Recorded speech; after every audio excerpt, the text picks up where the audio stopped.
Here's another video in our travel stories series where I sit down with some of our guests and talk about what they've been up to. And in this video, I had quite an interesting connection with some Dutch visitors. I'm Tom. Tom. I'm Irma. Irma, okay, well.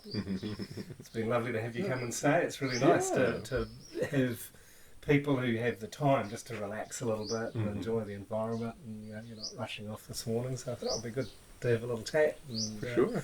So you've been living in Thailand for, you've been in 2 years. 2 years. Yeah. Okay. This is now year 3 for us. Heading into year 3. Yeah.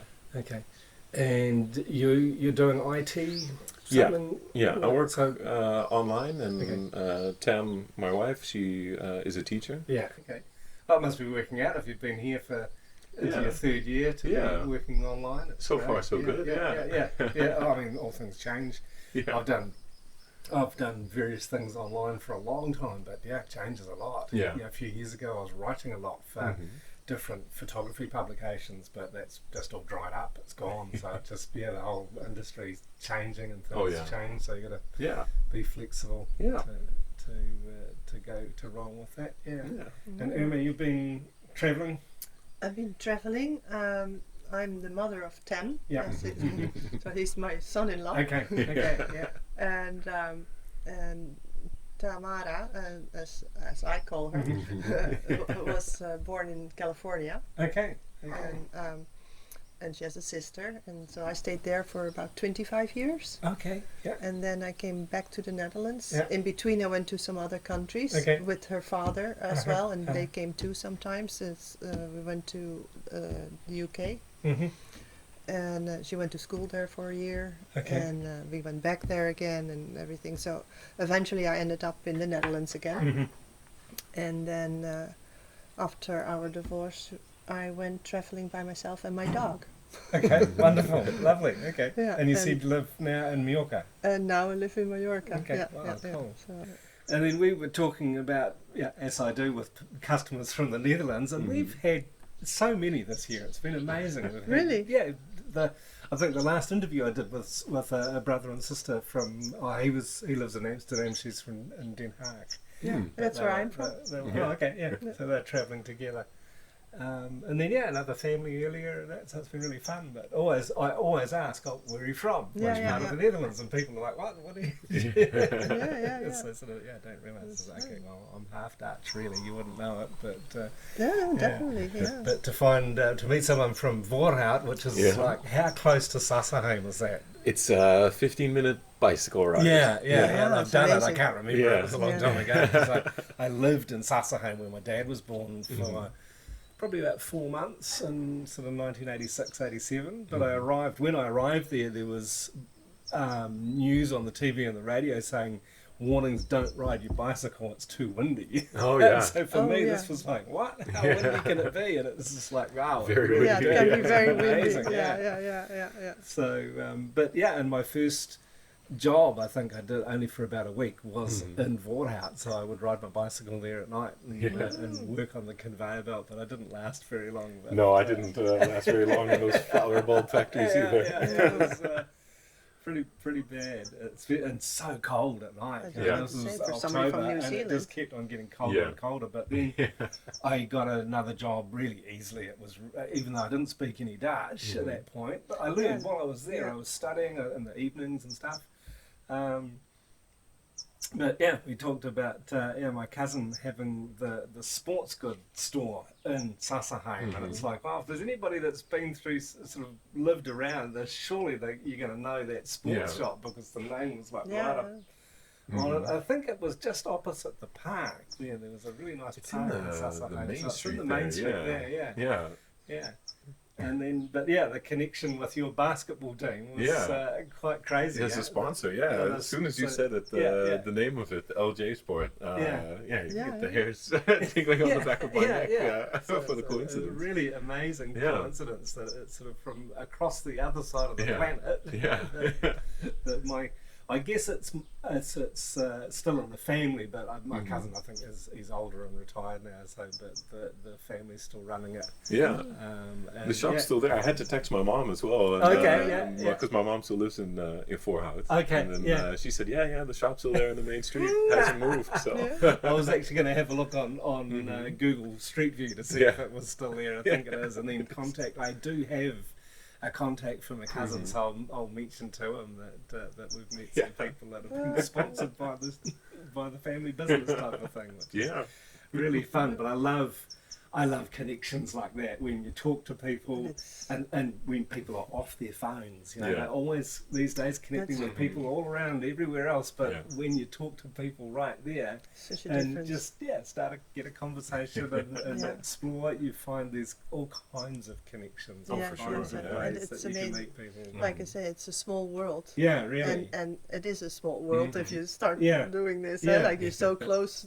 Where you know where you're from and everything. That's right. And you always find these people everywhere in the world. Yeah.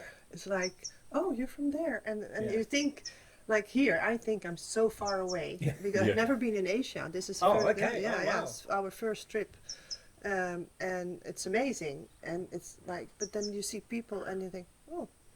They're not. They're close to me. It's like you don't expect that so much. You think you're in the other side of the world, and you don't expect to see people who are that close, right? That's right. Yeah. That's right. Well, I mean, my craziest story for meeting somebody. I was with a friend. We were in the middle of Burma on a lake called Inlay Lake. It's a really popular. It's an amazing tourist spot, and you can rent boats and travel to different islands, and they have different sort of cottage industries on different ones.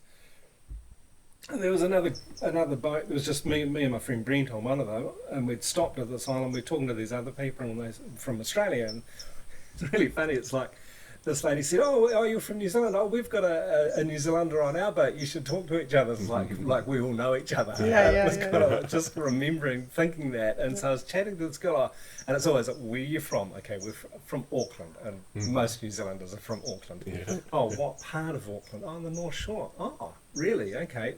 What part of the North Shore? And we're both from the North Shore, Mairangi Bay. It's like, oh, come on, we're both from the same little suburb, and we're about which street did you live on? Lived on East Coast Road. East Coast Road ran right through the bays, and it's a long road. We both live on the same road in Mairangi Bay.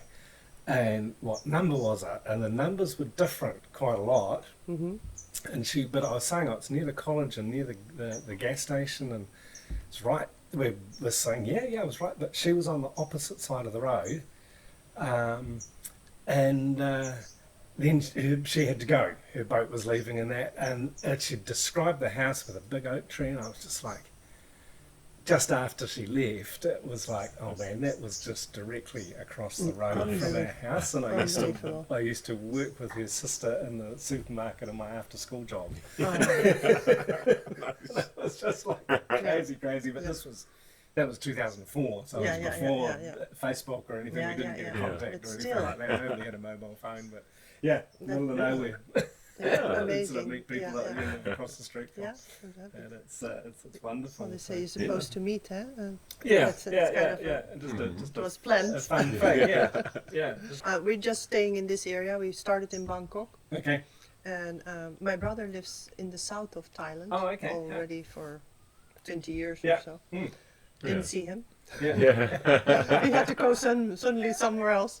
Oh, okay. But so we started in Bangkok and then just came here, and it's for me it's just nice to see how they live and the area. For now, yes, I'm very curious, but you can't do everything. No. And we only have 3.5 weeks, so it's like it's still a nice time, but we get to see a lot. But we have to have some breaks in between and some rest days. I'm a slow traveller. And I've never been. I don't like going here and there and everywhere. It's just nice to go and chill somewhere and get a feel for a place. And well, as I said, when we sailed the first time to Greece, it was almost like we were in a hurry. We went from island to island and to Sardinia to the coast of Italy, and then sounds like a dream. And a little bit of Sicily, and it was always like 1 night or 2 nights and sailing again because the weather was good for sailing and you waited too. So if it was not good, we had to stay somewhere for 3-4 days or so. So the second time, it was just too much. We were at sea a lot too because we had to cross over quite some big distances.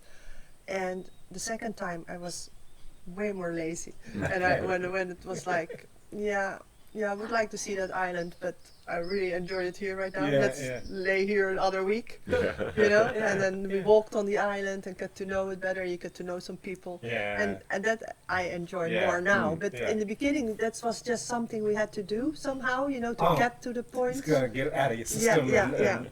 And now we're slow travelers as well. Well, the north of Thailand's a good place to be a slow traveller. It's very chilled. South's nice, but it's quite a different culture. In the north, it's the Lana Kingdom. The Lana culture is different. The food's different, the language is different, the clothing's different. Not in the traditional sense, but also the people are very much slower moving. In the south, everything seems to be more in a hurry. And hustle and especially sort of bigger places and Phuket. I've been in Phuket a few times, and certainly Bangkok. But I do 4 or 5 days in Bangkok. I've got to get out. You know, I've done that for a long time. We did 3 days, and it was more than enough. But it was good to see. And then it's also very good to see the difference. Because I do love the vibe here. Definitely, it's such a good vibe. The people are so nice. I can't believe, you know, how polite, how sweet, how smiling, how calm, you know, and that makes you already get in a good mood by just being here, you know. So it's like for sure, it's like why I'm still here. I totally understand. It is, and I can totally understand that it's something like you would say, "Oh, here I stay." You know, this is because you just feel, you have a good vibe feeling. I mean, here it's even more. And it's so beautiful we're in too. the middle of nowhere. Our closest neighbours are the people that live down at the jetty in there. But on the ridge up here, you can't see it from here, but there's 60 houses up there. That's a local village. And I've never lived anywhere so friendly in all my life. I was concerned being a foreigner. Maybe we wouldn't fit in so well, and my wife's not from this area. But we've been overwhelmed. Very welcoming people, for sure. Very welcome, and safe. warm and safe. Incredibly and safe. that's a big, you know, I'm always looking for safe places, of course. And that's what I had in, that's why I live in northern Mallorca. I can walk my dog at midnight on the street, and there's no problem. There's no problem. I wouldn't go to the south, a lot of places, you know. And Palma, but here I feel that right away. At the first I have to get used to it because you don't trust your environment when you don't know. But now I start feeling so safe. It's so people are. There are places that at night, of course, you have to be careful of that in Chiang Mai and around, but generally speaking, it's really a very safe, really nice, restful place. Cool. Okay, well, nice to meet you guys. Thanks for coming to stay and for having a chat. Thank you very much. And I just want to say, this is wonderful too. This 100%. place. And the breakfast and then the curry was really phenomenal. the best curry I've ever seen. Thank you. My wife was thrilled. She's really, she's like, oh, I hope they like it. Definitely. It was really good. We all liked it very much.